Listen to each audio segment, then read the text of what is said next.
السلام علیکم ورحمۃ اللہ وبرکاتہ۔ الحمد للہ وکفی والصلاة والسلام علی سیدنا و نبینا و مولانا محمد المصطفیٰ، اما بعد۔ شرعی مسائل کی مجلس نمبر 45 میں آج میں حاضر ہوں اور جملہ حاضرین اور سامعین کا استقبال کرتا ہوں۔ آج کا پہلا سوال ہے کہ ایک کمپنی ہے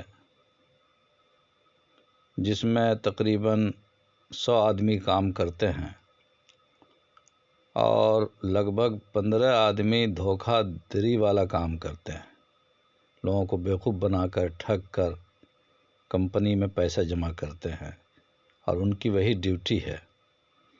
باقی جو دوسرے حضرات ہیں وہ صحیح کام کر رہے ہیں، ٹھیک ٹھاک ہیں، اور وہ سب باس کے پاس پیسہ جمع کرتے ہیں، صحیح پیسہ جمع کرتے ہیں۔ پھر اس مشترکہ اور مخلوط رقم سے سارے ملازمین کو تنخواہ وقت پر دی جاتی ہے۔ تو کیا جو لوگ صحیح کام کر رہے ہیں، جائز کام کر رہے ہیں، ان کے لیے اس طرح کی کمپنی میں ملازمت کرنا کیسا ہے؟ اور پھر تنخواہ میں جو رقم ملے گی کمپنی کی طرف سے، یہ رقم اس کے لیے جائز ہے یا نہیں، حلال ہے یا نہیں؟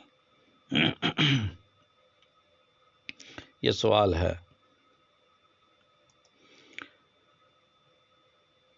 اس کا جواب یہ ہے کہ حرام کمائی کا حصہ اس کمپنی میں آپ کے بیان کے مطابق کم ہے اور حلال کمائی کا حصہ زیادہ ہے۔ تو اصول کے مطابق ایسی کمپنیوں میں کام کرنا جس میں کہ حلال کمائی غالب ہو اور حرام کمائی بہت کم ہو، شرعاً اس کی اجازت ہے۔ البتہ احتیاط یہ ہے کہ خالص ایسی کمپنیوں کا انتخاب کیا جائے جس میں حرام کمائی کا کاروبار نہ ہوتا ہو۔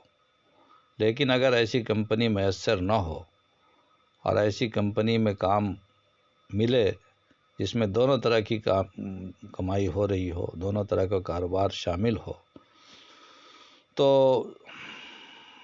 اس میں کوئی حرج نہیں ہے۔ ایسے انسان کے گھر میں یا کمپنی میں ملازمت کرنا فی نفسہ ہی جائز ہے، بشرطے کہ وہ خود کسی ناجائز عمل میں مبتلا نہ ہو۔ اس پر جو تنخواہ ملے گی وہ تنخواہ بھی اس کے حق میں حلال اور طیب ہے، اس لیے کہ اجرت ملازم کے عمل پر ملتی ہے اور ملازم کے عمل کا تعلق مالک کی حرام آمدنی سے نہیں ہے بلکہ روزمرہ کے جائز اعمال سے ہے۔ تو جو لوگ اس میں ملوث ہیں وہ گنہگار ہوں گے، لیکن جو ملوث نہیں ہے وہ اپنے عمل کی اجرت پانے کے حقدار ہیں اور ان کی خدمات پر ملنے والی اجرت پاک اور جائز ہے۔ ایک صاحب نے سوال یہ کیا ہے کہ ہمارے علاقے میں مسلمان عورتیں ساڑیاں پہنتی ہیں، بعض لوگ دھوتی پہنتے ہیں مسلمان، اسی طرح ٹائی باندھنا، ہاتھ میں ڈوری باندھتے ہیں بعض لوگ، خواتین سندور لگاتی ہیں، ٹکلی بندی لگاتی ہیں پیشانی پر۔ تو اس طرح کی چیزوں کے بارے میں شریعت کا حکم کیا ہے؟ کیا یہ ہندوؤں کے ساتھ تشبہ تو نہیں ہے؟ غیر مسلموں کے ساتھ مشابہت تو اس میں نہیں پائی جاتی؟ اس کا جواب یہ ہے کہ یہ چیزیں کسی دور میں ہندوانہ تہذیب کا حصہ ضرور تھیں، لیکن اب ان کا استعمال اس قدر عام ہو گیا ہے کہ ان کو کسی مخصوص قوم کی تہذیب قرار نہیں دے سکتے۔ اس لیے اب ان کے استعمال کو ممنوع نہیں کہا جائے گا، زیادہ سے زیادہ اس کو مکروہ اور ناپسندیدہ عمل کہا جائے گا، الا کہ ایسا علاقہ ہو جہاں اس کو آج بھی ہندوانہ تہذیب کے طور پر اختیار کیا جاتا ہو اور مسلمان اس کو بالکل استعمال نہ کرتے ہوں، تو اس علاقے میں اس کو ہندوانہ تہذیب مانتے ہوئے ایسی چیزوں کے استعمال پر پابندی لگائی جائے گی اور اس کا استعمال کرنا جرم ہوگا۔ البتہ ہاتھ میں ڈوری یا دھاگا باندھنا اگر کفار کی طرح کسی بدعقیدگی پر مبنی ہو تو بلا شبہ اس کو ناجائز قرار دیا جائے گا۔ جو لباس غیر مسلم حضرات کے یہاں کثرت سے پہنا جاتا ہے، جیسے دھوتی، شرٹ، پینٹ، کوٹ، ٹائی، اگر مسلمانوں میں بھی اس کا رواج ہو جائے تو اس میں تشبہ باقی نہیں رہے گا۔ تیسرا سوال ہے کہ بعض لوگ مکانات کی تعمیر میں واسطوں کی رعایت کرتے ہوئے مکان کے دروازے پر یا نئی خریدی گئی گاڑیوں پر لیموں اور مرچ کا ہار بنا کر لٹکاتے ہیں، جیسا کہ ہمارے برادران وطن لٹکاتے ہیں۔ اس کا کیا حکم ہے؟ جواب یہ ہے کہ یہ واضح طور پر تشبہ ہے اور ناجائز ہے۔ یہ سب نحوست اور بدشگونی کے تصور پر مبنی ہے۔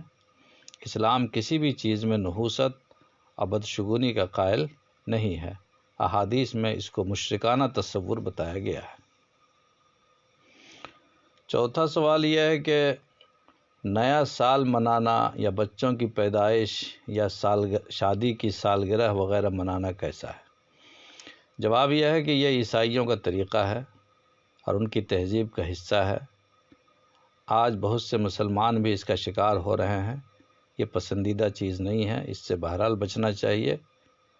اللہ کے نبی صلی اللہ علیہ وسلم نے ارشاد فرمایا ہے کہ تم لوگ ضرور بالضرور اگلے لوگوں کے قدم بقدم چلو گے، یعنی ان کی پیروی کرو گے، یہاں تک کہ اگر وہ گوہ کے بل سوراخ میں داخل ہوئے ہوں گے تو تم بھی اسی طرح کرو گے۔ صحابہ نے کہا کہ ہم نے پوچھا کہ اگلے لوگوں سے یہود و نصارہ مراد ہیں؟ حضور اکرم علیہ الصلاۃ والسلام نے ارشاد فرمایا کہ اور کون؟ ایک اور روایت میں رسول اللہ صلی اللہ علیہ وسلم نے ارشاد فرمایا کہ ضرور بالضرور میری امت میں وہ تمام باتیں اسی طرح پوری ہوں گی جو بنی اسرائیل کو پیش آئی ہیں، حتیٰ کہ اگر ان میں سے کسی شخص نے اپنی ماں سے اعلانیہ زنا کا ارتکاب کیا ہوگا تو میری امت میں بھی ایسا شخص ہوگا جو اسی طرح کرے گا۔ پانچواں سوال، ایک صاحب نے پوچھا ہے کہ آج کل اپریل فل منانے کا بڑا رواج ہے 1 تاریخ کو۔ جواب یہ ہے کہ اپریل فل سراسر جھوٹ اور فریب پر مبنی ہے، جس کی جڑیں بت پرستی اور توہم پرستی سے ملتی ہیں۔ اسلام میں اس کی ہرگز گنجائش نہیں۔ حضرت ابو ہریرہ رضی اللہ تعالیٰ عنہ سے روایت ہے کہ نبی کریم صلی اللہ علیہ وسلم نے ارشاد فرمایا کہ منافق کی پہچان 3 ہے: جب بات کرے تو جھوٹ بولے، جب وعدہ کرے تو خلاف کرے، اور جب اس کے پاس امانت رکھی جائے تو خیانت کرے۔ اس لیے اس طرح کی حرکتوں سے ہر حال میں بچنا واجب ہے۔ جو لوگ جان بوجھ کر اس طرح کی چیزیں کرتے ہیں وہ فاسق ہیں، گنہگار ہیں، اللہ کے یہاں ان کو جواب دینا پڑے گا۔ اسی کے ساتھ آج کی مجلس اختتام تک پہنچتی ہے۔ واللہ عالم بالصواب۔